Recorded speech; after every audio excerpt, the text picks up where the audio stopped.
தன் பெயரில் போலியான அறிவிப்புகள் வெளிவருகின்றன, அவற்றுக்கு பதிலளிக்காமல் புகார் அளியுங்கள் என்று அண்ணா பல்கலைக்கழக துணைவேந்தர் வேல்ராஜ் தெரிவித்துள்ளார். நான் வாட்ஸ்அப் செய்தி அனுப்புவது போல சில மோசடி நபர்கள் போலியான பக்கத்திலிருந்து தகவல்களை அனுப்புகின்றனர். என் பெயர், புகைப்படம், மின்னஞ்சல் முகவரிகளை வைத்து ஏமாற்றுகின்றனர். இதுபோல என் பெயரில் ஏதாவது தகவல்கள் வந்தால் அதற்கு பதிலளிப்பதற்கு பதில் ஸ்கேம், ஃப்ராட், பிளாக் என்று புகார் அளியுங்கள். அண்ணா பல்கலைக்கழகத்தின் இணைப்பு இன்ஜினியரிங் கல்லூரிகளில் போலியான பேராசிரியர்கள் விவரங்கள் வெளியிட்டு ஏமாற்றுவதாகவும் தகவல் வந்துள்ளது. பல்கலைக்கழகத்தின் போர்ட்டலில் இணைப்பு கல்லூரிகள், பேராசிரியர்கள் குறித்த விவரங்கள் இணைக்கப்பட்டு உள்ளன. அதனால் தனியார் இணையதளங்களில் உள்ள போலி செய்திகளை கண்டறிந்து விழிப்புணர்வுடன் இருங்கள். மோசடியில் ஈடுபட்ட பேராசிரியர்களின் மீது கடும் நடவடிக்கை எடுக்கப்படும் என்றும் வேல்ராஜ் தெரிவித்துள்ளார். 3 ஆண்டுகளில் இந்து சமய அறநிலையத்துறைக்கு சொந்தமான 5577 கோடி ரூபாய் மதிப்புள்ள 6110 ஏக்கர் நிலம் மீட்கப்பட்டுள்ளதாக தமிழக அரசு தெரிவித்துள்ளது. அத்துடன் தமிழக அரசு வெளியிட்டுள்ள அறிக்கையில், தமிழகத்தில் இந்து சமய அறநிலையத்துறையின் பணிகளை பார்த்து பொதுமக்கள் பிரமிக்கின்றனர். 3 ஆண்டுகளில் 1355 கோவில்களுக்கு கும்பாபிஷேகம் நடத்தப்பட்டுள்ளது. மேலும் 8436 கோவில்களில் 3776 கோடி ரூபாயில் பணிகள் மேற்கொள்ள அனுமதி தரப்பட்டுள்ளது. கிராமப்புறங்களில் ஆதிதிராவிடர் வசிக்கும் பகுதிகளில் உள்ள 1250 கோவில்களுக்கு தலா 2 லட்சம் ரூபாய், கோவில்களில் உள்ள 143 குளங்களை சீரமைக்க 84 கோடி ரூபாய் வழங்கப்பட்டுள்ளது. 3 கோவில்களில் புதிதாக 2.71 கோடி ரூபாய் செலவில் குளங்கள் அமைக்கப்பட்டு வருகின்றன. அன்னதான திட்டம் 756 கோவில்களில் நடந்து வருகிறது. நாள்தோறும் 82,000 பேர் பயன்பெற்று வருகின்றனர் என்றும், 3 ஆண்டுகளில் இந்து அறநிலையத்துறைக்கு சொந்தமான 5577 கோடி ரூபாய் மதிப்புள்ள 6140 ஏக்கர் நிலம் மீட்கப்பட்டுள்ளதாகவும் தெரிவிக்கப்பட்டுள்ளது. பழங்குடியினர் நலத்துறையின் கீழ் இயங்கும் அரசு பள்ளிகளில் ஆசிரியர் காலி பணியிடங்களை உடனடியாக நிரப்ப வேண்டும் என்று நாம் தமிழர் கட்சியின் தலைமை ஒருங்கிணைப்பாளர் சீமான் வலியுறுத்தியுள்ளார். தமிழக அரசின் பழங்குடியினர் நலத்துறையின் கீழ் 300க்கும் மேற்பட்ட பள்ளிகள் இயங்கி வருகின்றன. இவற்றில் சுமார் 7 ஆண்டுகளுக்கு மேலாக தொகுப்பூதியத்தில் பணியாற்றி வந்த பழங்குடி பட்டதாரி ஆசிரியர்களை எவ்வித முன் அறிவிப்புமின்றி தமிழக அரசு அண்மையில் பணி நீக்கம் செய்துள்ளது.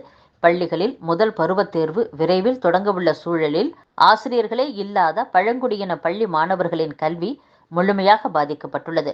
ஆகவே தமிழக அரசு மாணவர்களின் கல்வி நலன் கருதி பழங்குடியினர் நல பள்ளிகளில் ஆசிரியர் காலி பணியிடங்களை உடனடியாக நிரப்ப வேண்டும். காலி பணியிடங்களை நிரப்பக் கோரியதற்காக ஆசிரியர் சங்க கூட்டமைப்பு நிர்வாகிகள் மீது எடுக்கப்பட்டுள்ள ஒழுங்கு நடவடிக்கைகளை கைவிட வேண்டும் என்றும் சீமான் வலியுறுத்தியுள்ளார்.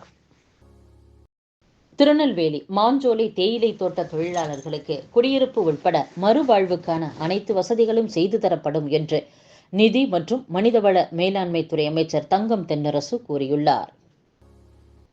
தொல்லியல் பணிக்கு சமஸ்கிருதம் கட்டாயம் என்று தமிழக அரசு அறிவித்துள்ளதாக கூறி பாமக தலைவர் டாக்டர் அன்புமணி ராமதாஸ் கண்டனம் தெரிவித்துள்ளார்.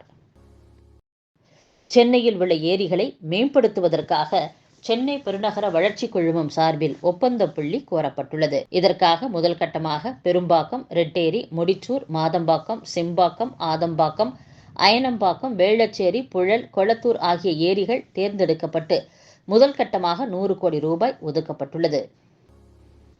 காஞ்சிபுரத்தைச் சேர்ந்த நெசவாளர் பாலசுப்ரமணியன் சிறந்த வடிவமைப்பாளருக்கான தேசிய விருதுக்கு தேர்வு செய்யப்பட்டுள்ளார். கடந்த 30 ஆண்டுகளாக கைத்தறி நெசவு தொழில் செய்து வரும் பாலசுப்ரமணியன் நிகழாண்டுக்கான மத்திய அரசு வழங்கும் சிறந்த வடிவமைப்பாளருக்கான தேசிய விருதுக்கு தேர்வு செய்யப்பட்டுள்ளார். வரும் ஆகஸ்ட் 7ஆம் தேதி டெல்லியில் நடைபெறும் விழாவில் இவருக்கு மத்திய அரசின் சார்பில் தாமிர பட்டயம், பாராட்டு சான்றிதழ் மற்றும் 2 லட்சம் ரூபாய் ஆகியன வழங்கப்பட உள்ளன. தமிழகத்திற்கும் காஞ்சிபுரம் மாவட்டத்திற்கும் பெருமை சேர்த்த இவருக்கு பலரும் வாழ்த்துக்களை தெரிவித்து வருகின்றனர். சிவகங்கை அருகே நேற்று இரவு பாஜக நிர்வாகியை வெட்டி கொலை செய்த மர்ம நபர்களை போலீசார் தேடி வருகின்றனர். உத்தரப்பிரதேச சட்டப்பேரவை எதிர்க்கட்சித் தலைவராக மாதா பிரசாத் பாண்டேவை சமாஜ்வாதி கட்சி தேர்வு செய்துள்ளது. 81 வயதாகும் மூத்த தலைவரான பிரசாத் பாண்டே கட்சியின் தலைவர் அகிலேஷ் யாதவுக்கு பதிலாக இப்புதிய பொறுப்பில் நியமிக்கப்பட்டுள்ளார். ஜாமீன் மனுக்கள் மீதான விசாரணையில் நீதிபதிகள் மதிநுட்பத்தை பயன்படுத்த வேண்டும் என்று உச்சநீதிமன்ற தலைமை நீதிபதி DY சந்திரசூட் அறிவுறுத்தியுள்ளார். வெள்ளம் பாதித்த மாநிலங்களுக்கு நிதி ஒதுக்கீடு செய்வதிலும் மத்திய பாஜக அரசு பாகுபாட்டுடன் செயல்பட்டு வருகிறது என்று காங்கிரஸ் குற்றம் சாட்டியுள்ளது. ஜப்பான் தலைநகர் டோக்கியோவில் அமெரிக்க வெளியுறவுத்துறை அமைச்சர் ஆண்டனி பிளிங்கனை இந்திய வெளியுறவுத்துறை அமைச்சர் ஜெய்சங்கர் சந்தித்தார். இருதரப்பு உறவுகள், பிராந்திய மற்றும் சர்வதேச விவகாரங்கள் குறித்து இருவரும் ஆலோசனை மேற்கொண்டனர். மத்திய மாநில அரசுகளின் ஒருங்கிணைந்த மற்றும் வலுவான முயற்சிகளே 2047ஆம் ஆண்டுக்குள் வளர்ச்சியடைந்த பாரதம் என்ற இலக்கை எட்டுவதை உறுதி செய்யும்.